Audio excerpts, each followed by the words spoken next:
qualified people that can actually do a lot of jobs. We have land that can be used. Industrial park is one of them.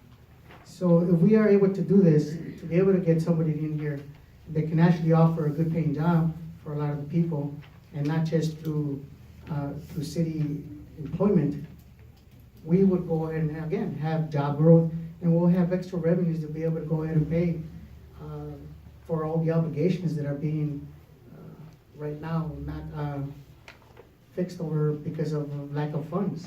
So those are a couple of things that I could think of right at the start. One of the main things is jobs, to be able to go ahead and actually run the operations in the city. Thank you.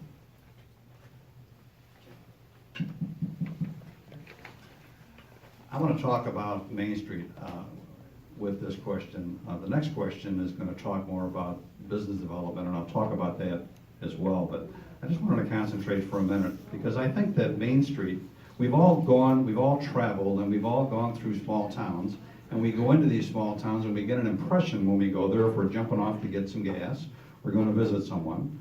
You're going to take a look and you're going to get a feel. Robin talked about Mom enjoying what Elm's place looked like when she drove in. So we have impressions, and people who come to Princeton are getting a much better impression of who we are and what we represent today than they were 10 years ago. Our Main Street is vibrant. We've got a lot of things going on. We're doing a lot to improve the look of the city, and I think we have a lot of enthusiasm. But let me just tick off some of the things that I wrote down yesterday about an appropriate answer to this question. We're fortunate to have Kim Fry at the Chamber. She reaches out to all the potential new business owners and guides them through the process. She puts buyers and property sellers together and introduces new business owners to other owners and vendors who will help them get started. She's a great asset. In addition, every year we put out a book. We put out a comprehensive tourism guide for Princeton, and this year we're going to add a map that's going to detail locations on Main Street and off of where retail businesses are located. So when people come to town and stop at the coffee cup or something before they head into town, these brochures are going to be available for them as well. The city events that we have contributed a lot to economic development. Visitors come and then decide to return, maybe to have another fun day in town, or take a closer look at Princeton as the place they always talked about moving to, or maybe they see a business opportunity that they've thought about for years and say, well, maybe this is the town, this is the time, this is the place where I could take that next step. I know we have certain shop owners in Princeton today that told me that they look at other communities and they chose Princeton because of the enthusiasm and the warm sense of community that they've experienced here. This is real, this happens. I think it's so exciting to go in and see a business owner like Robin and others who are just so thrilled to have you walk in the door. They greet you when you come in. They're making friends with you as soon as you enter the place. That doesn't happen everywhere you go. It happens in Princeton. Another thing is the Chamber has a building improvement grant program. I'm on that committee, and I review applications for this grant program. It's funded by the Chamber at their annual golf outing. Has been very successful. A business owner anywhere in Princeton can apply for and receive anywhere from $500 to $3,000 in grant money, not money that needs to be repaid, but a grant for building improvement projects that they complete. We always have applications. We always have businesses that are looking to do some improvements to their building, and we're very open-minded and willing and grateful that they want to spend the time and the money to make Princeton look the best it can be. We're business-friendly and welcome, and we are business-friendly and welcome to all who come. I attend many of the ribbon cuttings for new businesses, and I see and hear them talk about how excited they are to be here. We are very fortunate. We need to support these businesses as much as we can. After all, they chose us. They chose to put their money, their investment, their future in Princeton. We need to do all we can to keep them here and make sure that they're successful. Thank you. I love this question because in 2016, our community put on a community vision workshop. So every resident in this town was invited to attend. If you missed it in the newspaper, you really lost out, because there were about 80 community members. They were bankers, business people, somebody like myself that was just a resident, that went. It was sponsored by several local businesses in our community, small businesses. I mean, our Studio K Architecture, Milk Mustache, Juniper May. I mean, we're talking tiny businesses that did this for us, and what a gift. So it was facilitated by the Illinois Institute for Rural Affairs. And so what happened was the attendees, it was about a 3 or 4 workshop program. So the attendees made a timeline of Princeton, of the positive and the negative things that have happened through Princeton. And then what the challenges have been for Princeton, the assets and the future goals for Princeton. So like I'm saying, this is 80 people spread across our city, no certain group of. So the final strategic priorities that the attendees attended, this is what was compiled. So each week we would keep breaking all these ideas down as what do all these collective people of 80 people want? So the first one that was the top priority was a vibrant retail and dining destination, unique shops, a variety of restaurants, entertainment, and live music to draw customers near and far. That was the first one. The second one was well-preserved historic architecture, beautiful squares and streetscapes and well-maintained infrastructure, programs and incentives to assist building owners in renovating their building facades, attractive kiosks and wayfinding signs. Landscaping, sidewalk furniture, and other design elements make the Main Street Historic District inviting and easy to navigate. Number 3, innovative and encouraging events and festivals that draw people downtown and highlight local businesses. Number 4, an entrepreneurial, what's that word? Entrepreneurial. Okay. Like Jerry said, community offering a wide range of educational opportunities for job seekers as well as program and incentives for business startups. I think those are kind of called incubators too now in a modern term. So the last one was to have Main Street historic districts listed on the National Register of Historic Places, and building owners and investors have tax credits to rehab their buildings while preserving the historic integrity. And we can check that one off because we got that done. And I am on that Historic Preservation Commission, but I cannot take credit for that work because I know that Pam Lang and a lot of other people really did a knockout job for that. So, and from this workshop, several other commissions were formed at the city. We had the Bike Commission, the Preservation Commission, now we have an Art Commission. These are all groups of volunteers. Now we have 50 brand new volunteers probably for this city, working to come together to figure out what can we do to make our community attractive and get by cheap.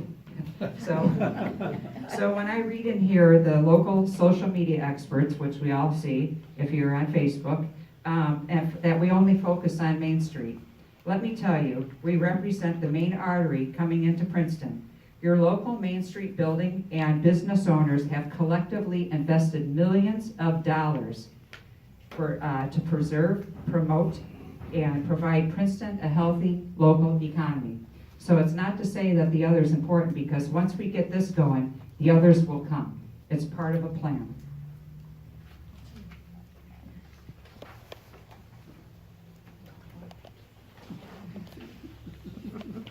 My ideas to encourage economic growth would be involving all the companies in town that are in dire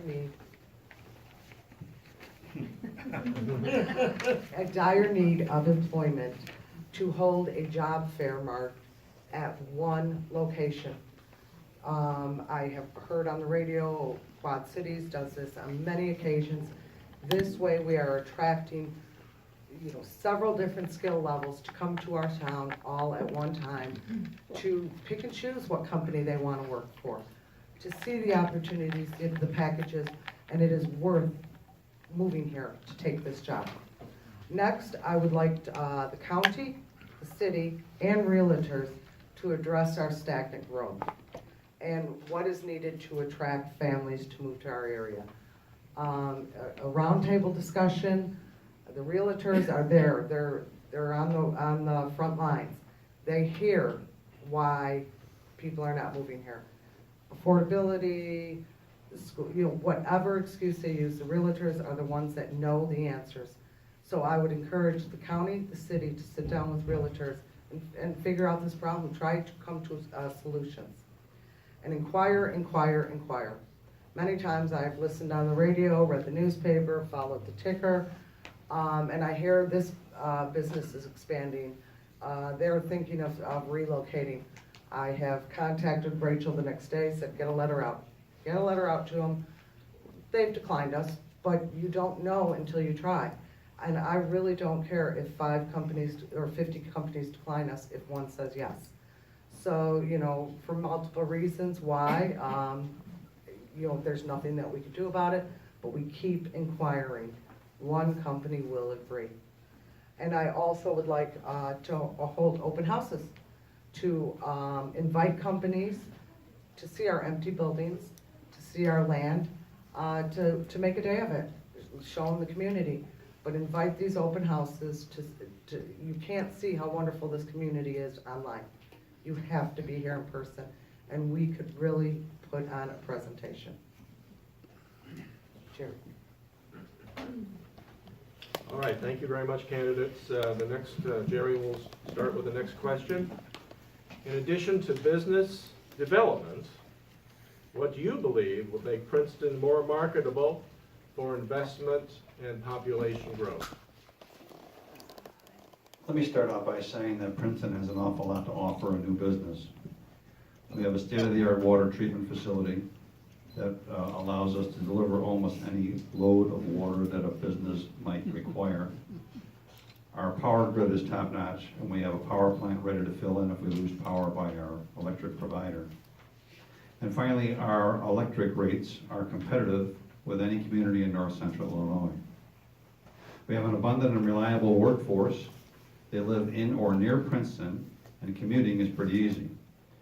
If additional training is needed or required by a new manufacturer or new company coming into town, IVCC has stepped up before and will step up again to develop an industry-specific training program to meet the needs of this company. Our land costs and housing costs are low, as are our taxes when compared to properties closer to metropolitan areas. But we have something else that I think has been very helpful to us. It's the North Central Illinois Economic Development Corporation that's run by Ivan Baker. This is an organization that Princeton has connected with maybe 3 years ago. And Mr. Baker and his company serves Princeton, this county, and other counties as well to promote and encourage businesses to consider North Central Illinois as a business location. Let me just share with you a couple of their goals. It is to encourage business development in the region that will increase the tax base, diversify the economy, and provide quality employment opportunities.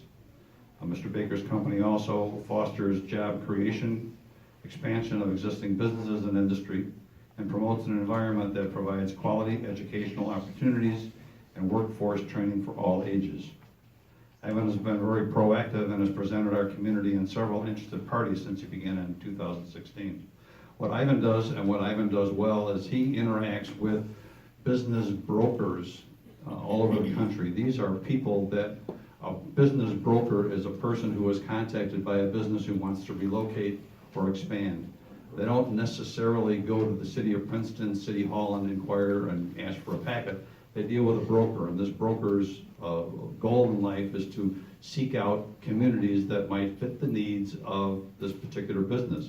These brokers are paid very, very well, so they are encouraged financially, unfortunately, to find the best fit for this company. So Mr. Baker has connections with these people. He meets with these people. He travels to conferences where these people come together and talk and discuss, and he's well connected with this group.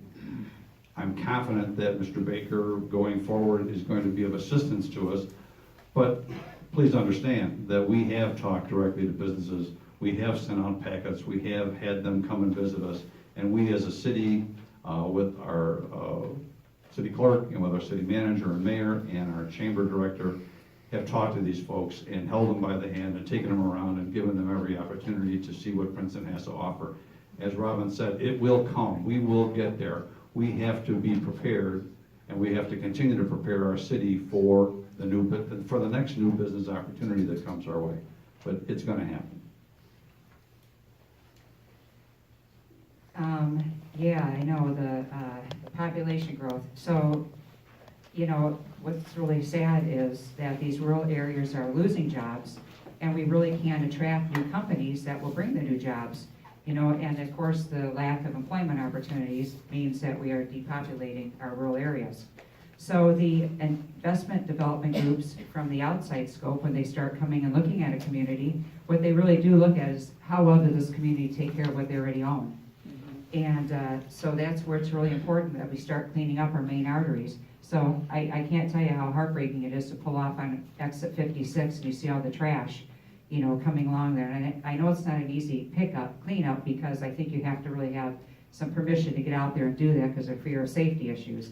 But it sets a tone for a town. And then when you go by, and a lot of it's just stuff flying out of people's trucks. It's not necessarily that they're littering, but you get a lot of that high wind that comes, you know, across by Walmart, and just all that debris flows around. But that's what people see, you know, and that's the last thing I'd hate that to be a representation of Princeton.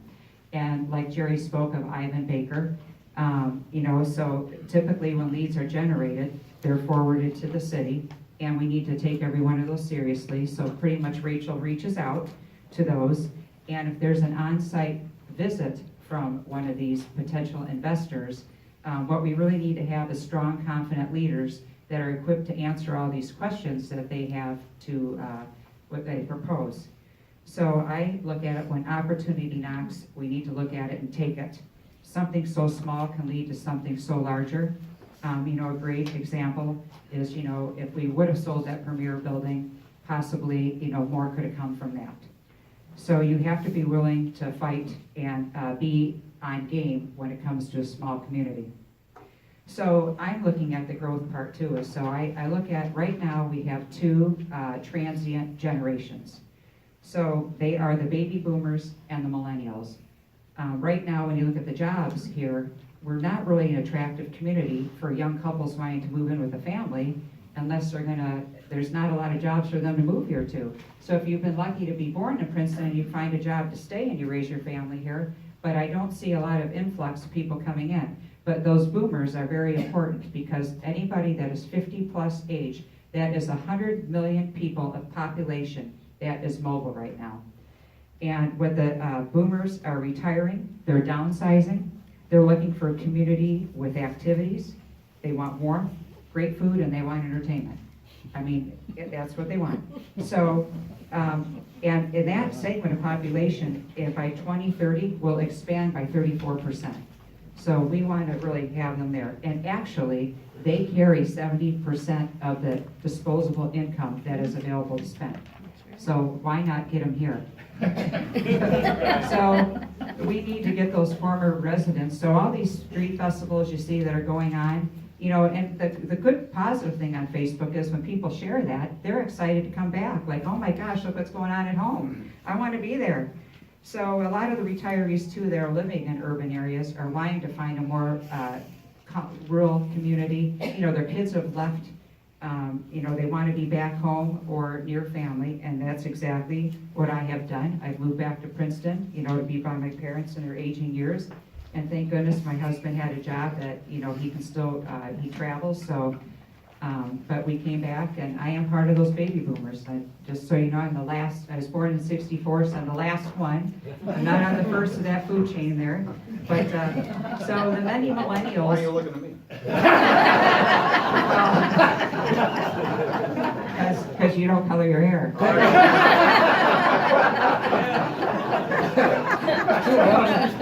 Yeah, so I know you're, you know.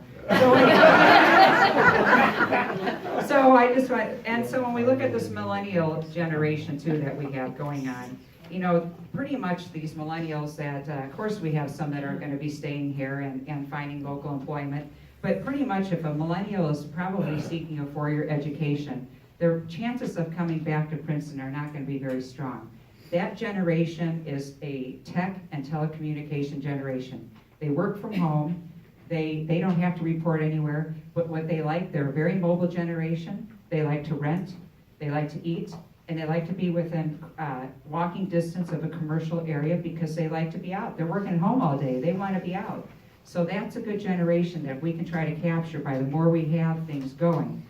And, you know, they rent now, but they're gonna end up buying, and they eat and they spend. So we want to get them here.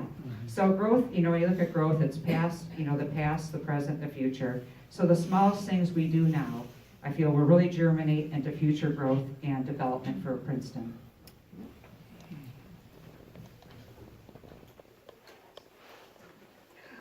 Okay, to make Princeton more marketable, very short, to the point answers. Incentives where both sides win. Hard look at freezing, reducing our property tax scale. I know that is an impossible dream, but we have to take a look at it to see if we can make it reality. Also, we promote our electric department. When everywhere around us is out of power, our electric is standing strong. Our water, ample supply of water, our wonderful schools. We can make this a perfect place to live by promoting. You're welcome. All right. One of the things that we're talking about promoting Princeton and was to promote what we actually have to offer. You know, for example, we have a great community and a very strong workforce that we can go ahead and promote as well. We have great community organizations that do a lot of things here. You know, to include not only our veterans organizations, Flags of Freedom. If any one of you have taken a look down at the highway, there are some signs that are actually there that says Soldiers and Sailors Park, Flags of Freedom, which is something that our organization had been working with one of our representatives for a very, very long time, which people would want to know what's the Flags of Freedom all about. That is Princeton, straight in here. One of the other things is our schools. As I mentioned earlier, when we came here and we took a ride around and seen the schools, that was one of the things that we decided to stay. Aside from our flags that were up, our children, we wanted to take care of our children and make sure that they did not live the life that I did growing up in Chicago. Our local hospitals. If you were to look at a lot of small communities, they don't have hospitals. We are very lucky actually to have Perry Memorial Hospital here, which if we're talking about a generation and baby boomers, that is something that it's going to attract a lot of them because a lot of us as we get older, we need a lot more health care. We talked about the schools. Okay? Continue to beautify not only Main Street, but to continue to beautify the rest of the city, to our parks, to make them a lot more attractive to those that want to see a rose bush, those that want to see a water fountain again, to continue to beautify the city in order to go ahead and actually attract that generation. Not only that, as I mentioned earlier, we need manufacturing, we need job growth in order to be able to go ahead and have the people here. When somebody goes to school, when they are done and there's nothing for them here, they will not come back. Have something, some kind of manufacturing, something where they can go ahead and maybe be an engineer, be a manager to run a whole department, and things like that. Something that'll attract them to be able to go ahead and stay here. Not only that, there's trade schools that can come in here, and if somebody wants to go ahead and open up something to do with plumbing and everything else and offer services here, there's the land for here. Properties. Make those properties a lot more affordable for them. I know that there's something that was said that we do not have any need for low-income housing. But unfortunately, if you actually take a look at the rest of the community, and me working at the health department, I see a lot that those that actually do need it, and it's not subsidized housing, but it's affordable housing where they can go ahead and stay here and raise their families. That's what you need. And along with that is that you have so much to offer here within the community that other people don't see. Something that the concerts have been, and I've actually been very interested in those concerts, that the Princeton Chamber of Commerce has promoted. It does bring people here.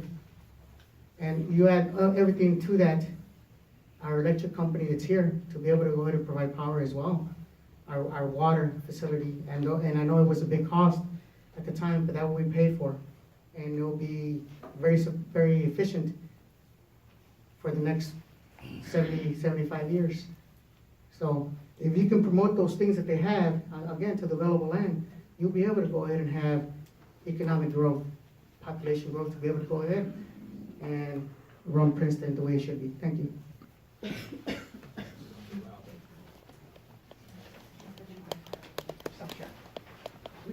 We learn to be adaptable, so I'm switching sides.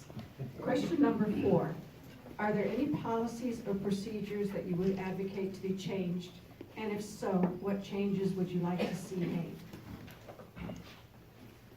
So this one, I don't really have much to say on, because I'm not really aware of any current issues, and I have not ever seen a policy or procedure manual. I have worked on one in the past, but not for Princeton. So the only item that I can say that comes to mind is something I brought up last year about, it'll be about a month or so from now. But when it came to the residents put out the extra waste at their property for junk days, or whatever it's termed, I just saw some very horrible situations that our sanitation workers had to deal with. And I felt like it was very unfair. And I feel like, I'm not sure what the policy is, and I did kind of, I think, address it with a couple of people, but I just felt like that these men, you know, they probably get picked on the most in the community because everybody's complaining because their garbage can, you know, got a crack on the bottom or whatever.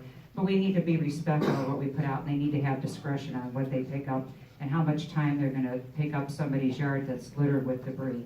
It's just not fair. So that's really the only thing I can think of that is really it's not really a policy or procedure, I guess, but I just felt that was just very unfair to those gentlemen picking that up. So.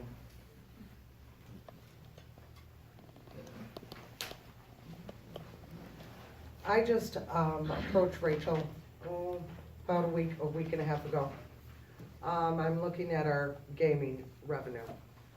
I discussed with her, it is time that we join forces with our surrounding communities, cities, and towns and petition the state for at least 5% more of our gaming.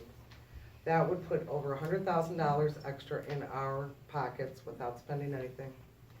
As of right now, establishments receive 35%. The ownership of the games receives 35%. The state receives 25%, and the only thing the city receives is 5%, which we do a lot of the efforts. We investigate the licensing, we police the gaming. So yes, we are really short-funded on that. So I would like to start the battle with the state, who is not going to fork over 5% very easily. But I think that if we join together with many communities, I think it would be an easier battle. And from day one, I've also preached all city employees should live in the city limits. We are paying their salaries, and they're not paying our property taxes. I know unions will step in, and it would be a fight. I think it would be a well-fought fight. But I have always said, if you are getting paid by the city, you should live in the city. Pay the utilities, pay the property taxes, pay the school taxes. Thank you.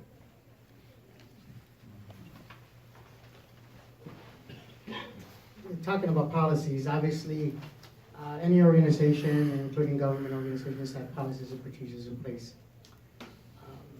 Right now, I'm not in city council, so I haven't had the privilege of seeing anything as far as what policies and procedures they have for certain things. I can guess, but I won't do that. But one thing I do want to see, and just from the last several years that I have been coming over to the meetings and talking to several community members, is I want to see communication between from the top all the way down to the bottom, where sometimes there's things that happen that a few people would know and the rest of them don't know until the last minute. I want to be able to see that all that communication is brought down all the way to the lowest level of anybody that's having anything to do with decisions for the city. Through text, through phones, through email. There is a lot of ways to communicate, not just go into an office and talk to somebody, but there is different ways. And there's different things that they can do. That is one thing that I want to see. I want to see a committed team to run the city of Princeton, all the way from the top, all the way to the bottom. That way that every decision that is made, it is cohesive and is made by the majority of the team, which is ultimately, this is what this is. It is a team that has different positions within city council, within the government. So, thank you.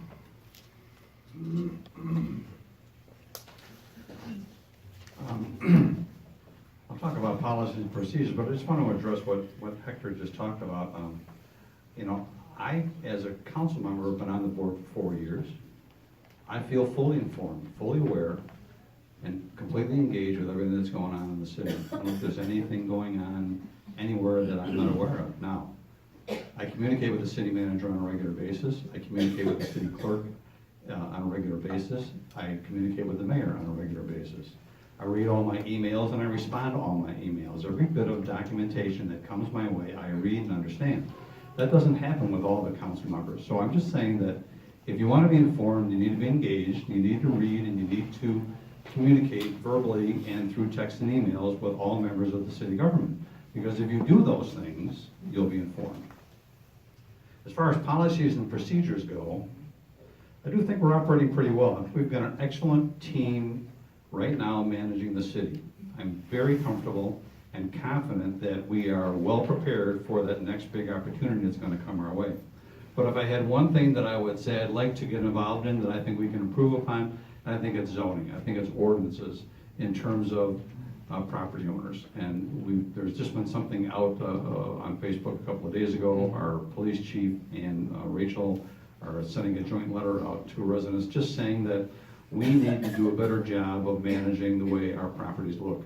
We've all, at least I know I have, I've all had neighbors that, you know, I try to do the best I can to make my house look as well as it can be, but the guy next door to me doesn't feel the same way I do. And I think that we need to tell people that they have obligations, they have responsibilities. If you live in the country, you can leave your junk thrown all over anywhere, anytime you want to, but when you live in the city, you live in a community, we have to work together as a community to make sure that we look the best we can.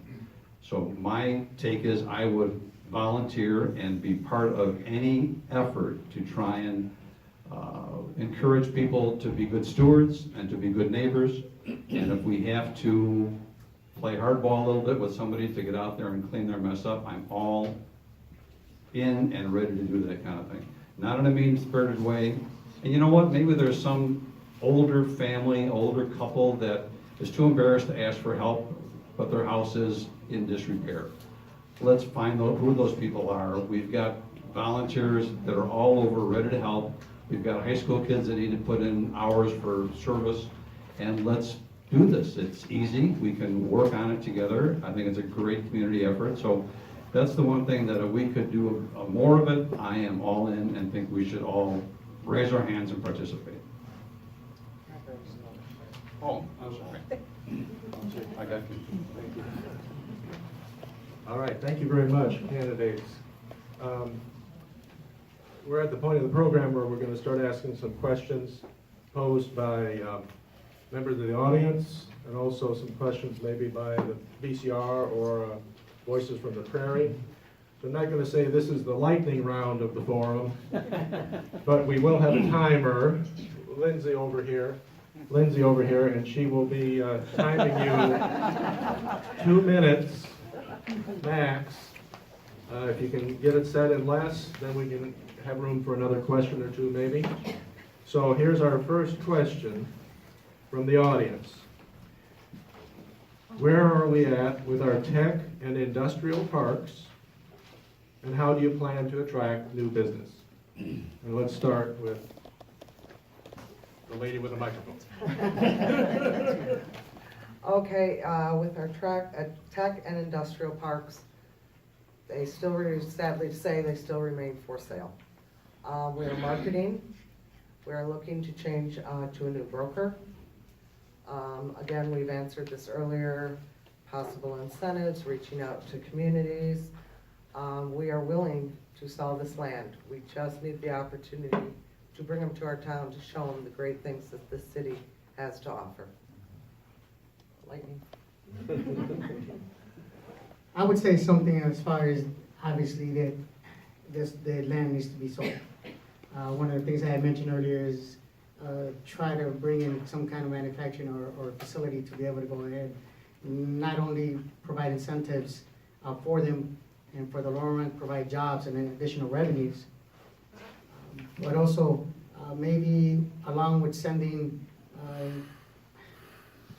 somebody some information, maybe the city makes a video and say, this is what we have to offer, in a very simple thing. Hi, this is City of Princeton. I am, Rachel, for example, and this is what we have to offer you if you choose to go ahead and bring your business here. Well, in the last year, we had a new tenant move into the tech park, ICANN, build a new building. And we're in the midst of closing negotiations with another company who wants to buy one of those lots and build a building on it. So those are good things. But of course, there's more to be sold, and we'd like to see them sold. And we've got a broker lined up that's going to oversee and be responsible for the tech park and the logistics park. It just takes time. We have to just keep plugging away. We have to be out there. We have to be engaged. I mentioned that we have a lot of avenues that we're using now to try and find businesses. But it's all about what's going on in the business community in the Chicagoland area, in the state of Illinois, in the United States in general. We have to find companies that are willing to move to this part of the country, to be within 50 miles of Peoria and 50 miles of Davenport and 100 miles from Chicago. This has to be the right center for them to build their business. Many businesses are dependent upon on location. So we have to be ready and willing and capable to respond to those people that come our way. We're going to seek them out as best we can, but when they do show up at our front door, it's our responsibility to sell them and to close on them. So I think we've got the people that can do it, we've got the land, and we are ready to deal. Without repeating what the other candidates have said, one of the greatest things we have is we do have Route 80, so that really helps us. I mean, you look at some of these more inland off of Route 80, they really, you look at what their hope is for their community. They all struggling the same thing we have. They may not have a big apartments and things as we have, but they all are struggling too to keep their community alive. But in a lot of things too, with a lot of these big companies is, why Morris and Joliet area has done well is because the airport. A lot of these companies, when you're a larger corporation, you have to have that more closer access. So sadly, we're another hour away. And I recall I have a friend in Morris, and they were growing so rapidly that I think I remember her saying they required a 2-year residency before you could build there. I wish we had that problem, but that's how fast they were growing. But it's their location, and that's there really is no easy answer to that, because we can all say we need to have this and that, but I mean we're all working. I know Rachel. We've got the right people in place. It's just getting them to, getting somebody to bite on Princeton. We'll take it.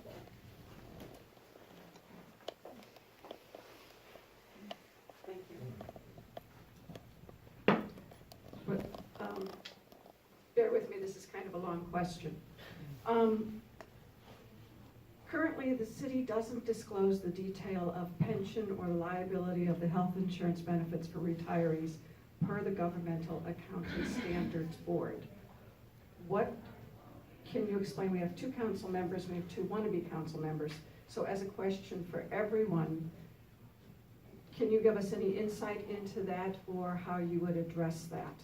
And I do have a statement of what the basis for the qualified opinion is, but I thought maybe you could explain it better than I can. It has to do with the city budget. Hector. Hector gets it first. Oh, well, thank Nice you. question. Actually, in all fairness, Hector, if you want to hand it, Oh, is it that's- Terry that's or Laura? fine. Because you're dealing with it, okay. I said, one of the things that I know as far as being a financial background is that a city or any organization that deals with government always has to have an audit. Well, a lot of those audits will disclose certain expenses and how some fundings are doing, whether it be pension funds or anything like that. What are their expenses, where are they at percentage-wise? So I believe that kind of explains it a little bit, as far as what the, should I say, at any given time, the financial picture of any organization and any governmental entity kind of explains it a little bit. Help me with that question again, because I want to be sure that I give you an answer that I can rely on. Well, and the question, I believe, came from the fact that the audit had one area where they had there was something with the grading of the audit in the city that it didn't, there were some numbers that were not completely supplied, and so they left that area of the audit, that we met all of the criteria, everything was good, but there's just this area where not all the numbers, and that has to do with the pensions of the liability of the health insurance, that those are not. I'm at a loss here as to just what you're looking for me to tell you. I mean, why was that information lacking or incomplete? How do you feel, well, is there something about those funds that entrench, I don't even know how, this was a submitted question Yeah, from a no, Voices member, and I so got I'm a little bit of the history of it, I'm not very good at it, but the last 2 years of the auditor's report just said, we've done very well, this is all great, these numbers are not quite as clear as they should be. Are they looking at something, how do you feel about that as a basis for the city council? What would you, as a council member, how do you feel about that? Okay, all right. Obviously, we want our audit to be 100% pure and clean and all questions answered.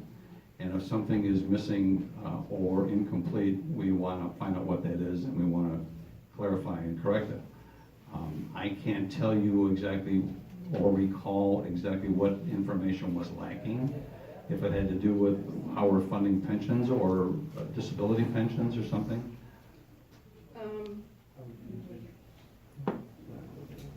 This is the basis. This is what the statement was. The city's financial statements do not disclose the appropriate amount of detail for the police and fire pension liabilities as required by statement number 68. I know, that's, so again, it's a detail, it's counting, as we're going into the new year with the new budget and the financials and all that, is if this is something that we should be looking at or that we should know about in relation to the fire department and pension funds. Absolutely. We should certainly be aware and we should provide all the documentation that's required. I cannot address what the documentation was or why it was missing. I know that the audit is very comprehensive, and I know that Rachel worked with these folks for the days that they were here to provide them with all the data that they needed. If something was overlooked, I'm sure Rachel knows exactly what we're talking about, and I'm sure could probably give you a much better answer than I can if she was sitting here. Okay, and that, in all fairness, you know, as I said, that's, This is a tough one. It is a tough one, and it was an interesting question, and because I had said everyone should answer, but because it has to do with budgeting and auditing, you guys are all familiar with that, and you can tell, I don't know this Sure. at all, so I'm just going through based on what I was. So, Well, you know, and I'm not familiar with that issue, but, you know, a lot of times too, it could just, you know, I'm just thinking I've done a lot of different accounting through things I've done.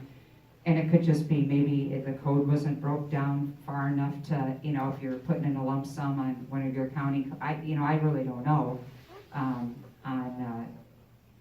why that would be a problem, I guess, but, you know, if they're breaking it down, and I, you know, and I don't know how much confidentiality there is in that too, you know, I mean, there could be confidentiality, and if it's coming from, individual accounts and, you know, would I be comfortable with everybody looking at my 401K? I don't know, you know, so I really don't know how to answer that, so, Okay. you know, and how it was stated. I believe what the question is asking. 4 years ago, when Rachel took office, we had a lot of red flags on our audits. From line it was a mess. Each year, we have progressed, we have improved on what the auditors had said that we need to improve on. Last year was the showing of the pension funds. We were not including this in our audit. We are working with the pension funds to get this in the line items in our audits. They did not have it at time of our publication of the audit. Okay. So I believe this is what the question is, but as of next year, we are all on the same page. We know the deadlines. We have, you know, arranged them so they are right there. It will be filled in on the audit next year. I believe that's the question. Then, you know what, and like I said. Oh, wait, Jerry. No, you get the question. You're the next question. I'll take the mic just. Oh, I'm sorry.